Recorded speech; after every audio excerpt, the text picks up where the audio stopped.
اللهم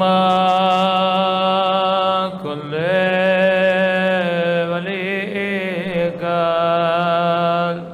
حجت ابن الحسن۔ آئیے زیارت عاشوراء کے کچھ جملوں پر غور و فکر کرتے ہیں۔ کبھی تم نے سوچا کہ زیارت عاشوراء میں اتنی لعنت کیوں کی جاتی ہے؟ سب سے زیادہ لعنتیں ہیں وہ زیارت عاشوراء میں، لیکن اس سے پہلے دو زیارتیں ہیں آپ کے پاس، ایک ہے زیارت وارثہ، ایک ہے زیارت عاشوراء۔ قرآن مجید کو جب کھولیں گے تو خدا نے قرآن میں دو شجروں کا ذکر سمجھاؤں گا۔ ایک شجرہ جس کو شجرہ ملعونہ کہا گیا، یہ آیت کب اتری؟ جب نبی خدا نے خواب دیکھا، اور خواب دیکھنے کے بعد نبی کے چہرے پہ مایوسی تھی۔ بعض اصحاب فرماتے ہیں کہ ہم نے کبھی نہیں دیکھا کہ رسول کے چہرے پہ مسکراہٹ نہ ہو، جب بھی اس چہرے کو دیکھتے تھے اس چہرے پہ مسکراہٹ ہوتی تھی، لیکن جب یہ خواب رسول خدا نے دیکھا، رسول خدا کی مسکراہٹ ختم ہو گئی۔ فرمایا یہ خواب کیا تھا؟ رسول نے خواب میں دیکھا کہ میرے ممبر پر بندر چڑھ رہے ہیں اور بندر اتر رہے ہیں۔ جنہوں نے لباس رسالت پہنا ہوا ہے ممبر پر آتے ہیں اور اترتے ہیں، یقیناً اس شخص کو بڑی تکلیف ہوتی ہے جس نے اتنی زحمت کر کے اسلام کو اور اسلام کے علم کو بلند کیا ہو، اور وہ یہ دیکھے کہ میرے جانے کے بعد میرے دین کی حالت ہو رہی ہے کہ میرے ممبر پر بندر چڑھ رہے ہیں، بندر ناچ رہے ہیں۔ تو رسول خدا کو تکلیف ہوئی۔ اس کے بعد یہ آیت اتری، اے میرے حبیب یہ شجر ملعونہ ہے، ہم ان کو نخوفہم، ہم ان کو ڈراتے بھی ہیں، لیکن پھر بھی ان کی طغیان میں اضافہ ہوتا ہے۔ جب نبی سے پوچھا گیا یہ شجر ملعونہ کون ہے تو رسول خدا نے شجر ملعونہ بنی امیہ کا نام لیا، جس پر زیارت عاشوراء میں بالاخص لعنت ہے۔ کہ کن پر لعنت ہے؟ بنو امیہ پہ لعنت ہے۔ لیکن اے حبیب تجھے گھبرانے کی ضرورت نہیں ہے، کیونکہ ہم نے ایک شجر مبارکہ بھی بنایا ہے جس کا ذکر سورہ نور میں ہوتا ہے۔ مصباح فی المصباح، جس میں دو مصباح ہیں، جس میں دو نور ہیں، جس میں زیتون کا ذکر ہے۔ زیتون سے مراد امام حسین ہے۔ جب آپ یہ دیکھتے ہیں والتین والزیتون، تین سے مراد مولا حسن ہے، زیتون سے مراد امام حسین ہے، یہ گھبرانا نہیں، یہ وہ شجرہ ہے، یہ وہ زجاج ہے جس میں دو مصباح ہیں۔ زجاج سے مراد جناب سیدہ ہے، اس کے اندر دو مصباح سے مراد امام حسن و حسین ہے، نور علی نور ہے، یہ گھبرانا نہیں۔ ایک نور کے بعد ہم دوسرے نور کو بھیجیں گے، یہ وہ شجر مبارکہ ہے۔ مبارکہ سے مراد کیا ہے؟ ملعونہ سے مراد کیا ہے؟ ملعونہ یعنی لعین، لعنت شدہ ہے، یہ انسانوں کو گمراہی کی طرف لے جاتا ہے۔ مبارکہ یعنی مبارک شجرہ ہے، یہ انسانوں کو ہدایت کی طرف لے جاتا ہے۔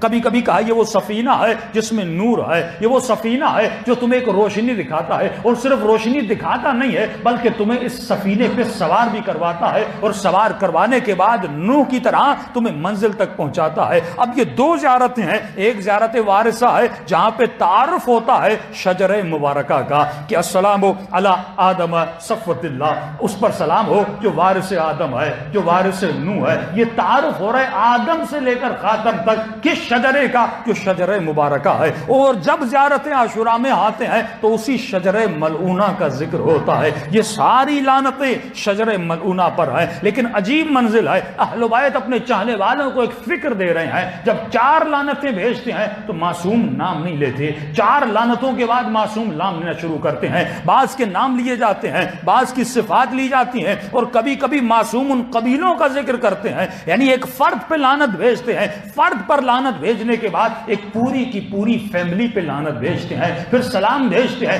فردی سلام ہوتا ہے، اس کے بعد سلام پوری فیملیز پہ ہوتا ہے، یعنی معصوم فکر دے رہے ہیں۔ اے مومن دیکھ وہ فیملیز تھی۔ اب یہاں پر ایک شخص آتا ہے، میرے پانچویں امام محمد باقر علیہ السلام، ہم سے سوال کرتے ہیں مولا کہ آپ نے کہا کہ آل بنو امیہ، آل زیاد، آل مروان پر لعنت ہو۔ مولا میں تو ہوں آل بنو امیہ سے، وہی بحث آل چھڑ رہی ہے۔ مولا میں ہوں آل بنو امیہ سے، اور آپ نے لعنت بھیجی ہے آل امیہ پر۔ تو امام اس کو اپنی طرف بلاتے ہیں، امام فرماتے ہیں کیا تم نے قرآن کو نہیں پڑھا کہ نوح کا بیٹا آل نوح تھا، لیکن خدا نے کیا کہا کہ لیس من اہلک، یہ تمہاری اہل سے نہیں ہے۔ جب وہ نوح کے راستے پہ نہیں چلا تو وہ اس کا بیٹا نہ رہا۔ اگر تو ہمارے راستے پر چلتا ہے تو تمہارا تعلق بنو امیہ سے نہیں ہے بلکہ اہل بیت۔ پھر معصوم سے پوچھا کہ مولا پھر آپ نے پوری آل پر لعنت کیوں بھیجی ہے؟ آل امیہ، آل زیاد، آل مروان، اور ہم سب لعنتیں بھیجتے ہیں تا قیامت ان پر لعنت ہے۔ امام فرماتے ہیں ان کی اکثریت گناہ میں مبتلا ہے، ان کے چند افراد ہوں گے جو اہل بیت کے چاہنے والے ہوں گے، لیکن ان کے وجود میں طغیان ہے، ان کے وجود میں گمراہی ہے. اور معصوم سے پوچھے کہ مولا اس لعنت کا مطلب کیا ہے؟ مومن سوچے جب میں ایک تسبیح اٹھا لوں اور مولا علی کی شب شہادت 100 مرتبہ لعنت بھیج رہا ہوں. دیکھیے جو بھی ذکر ہم کریں اس ذکر سے ہمیں کچھ نہ کچھ ملنا چاہیے. اگر مجھے نہیں مل رہا اس کا مطلب یہ ذکر مجھے فائدہ نہیں دے رہا. اہل بیت فکر دینے کے لیے آئے ہیں, انسانیت کے لیے ایک معاشرے ہدایت بنانے کے لیے آئے ہیں. اب میں 100 مرتبہ لعنت بھیجوں؟ یہ معصوم کی روایت ہے. فرماتے کچھ لوگ ایسے ہیں جن کی زبان پر اللہ کا نام ہوتا ہے لیکن کام شیطان کا کر رہے ہوتے ہیں. یا آج کے زمانے میں یہ کہوں کچھ لوگ ایسے ہیں جو یزید پہ لعنت بھیج رہے ہوتے ہیں لیکن کام یزید والا کر رہے ہوتے ہیں. یا ایسے کہوں کہ حسین کا نام لے رہے ہوتے ہیں لیکن کام دشمن حسین کا کر رہے ہوتے ہیں. وہ کیسے؟ سمپل سی مثال ہے, قصیدہ حسین کا پڑھے, دھن گانے کی ہو,